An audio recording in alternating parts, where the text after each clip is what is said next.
చంద్రబాబు మాయమాటలను ప్రజలు నమ్మే పరిస్థితి లేదని మంత్రి బొత్స సత్యనారాయణ అన్నారు. మోసం చేయకుండా చేసి మాత్రమే మేనిఫెస్టోలో సీఎం వైఎస్ జగన్ పెట్టారని స్పష్టం చేశారు. గతంలో కూడా ఇదే మాట చెప్పారు. 4 సంవత్సరాల 10 నెలల 10 రోజుల కింద దాన్ని తూచా తప్పకుండా అమలు జరిపి 99% అమలు జరిపి మళ్ళీ ఇవాళ ముందుకు వచ్చాం. ఏవైతే పేదవాడి తాలూకా మధ్యతరగతి యొక్క వాళ్ళ జీవన ప్రమాణాలు పెరగడానికి ఏ అవసరమో ఆ కార్యక్రమాన్ని ఇందులో పొందుపరచడం జరిగింది.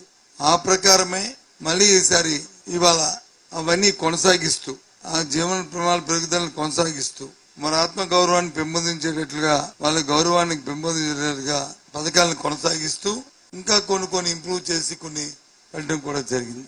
ఇంతకుముందు చంద్రబాబు నాయుడు లాగా చెప్పింది ఒకటి చేసింది ఒకటి కాకుండా మాయా మోసం దగా లేకుండా నిక్కచ్చిగా ఖచ్చితంగా ఏదైతే చేస్తామని చెప్పారో ఈ మేనిఫెస్టోలో అవే కార్యక్రమాలను ప్రత్యేకమైన దృష్టిని పెట్టి డైరెక్ట్ బెనిఫిట్స్ ద్వారా మధ్యవర్తులు దళారులు ఎవరు లేకుండా 2,70,000 కోట్ల రూపాయలని 2,70,000 కోట్ల రూపాయలని ఇవాళ డైరెక్ట్ బెనిఫిట్ ద్వారా ఈ రాష్ట్రంలో ఉన్న పేద ప్రధానికానికి అర్హులైన ప్రతి ఒక్కరికి కూడా అందించడం జరిగింది. ఇది వాస్తవం, ఇది నిజం కూడా.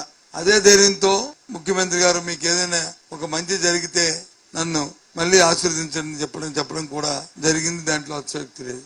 అంతేకాదు ఇవాళ ఏదైతే ప్రభుత్వానికి ప్రాధాన్యత అంశాలు ఏవైతే ఉన్నాయో విద్య, వైద్యం, ఆరోగ్యం, సంక్షేమం, అభివృద్ధి, వ్యవసాయం వాటి మీద ఈ 5 సంవత్సరాలు ప్రత్యేకమైన దృష్టిని 5 సంవత్సరాలు ఫోకస్ గా పెట్టడమే కాకుండా మరలా రాబోయే 5 సంవత్సరాలు వీటి మీద ఇంకా నేను పెద్ద దృష్టి పెడతాననే విషయాన్ని కూడా రాష్ట్ర ప్రజానీకానికి ఇందాకే 1 గంట ముందు ఆయన తెలియజేసిన విషయాన్ని కూడా మళ్ళీ ఒకసారి మీ ద్వారా నేను తెలియజేస్తున్నాను.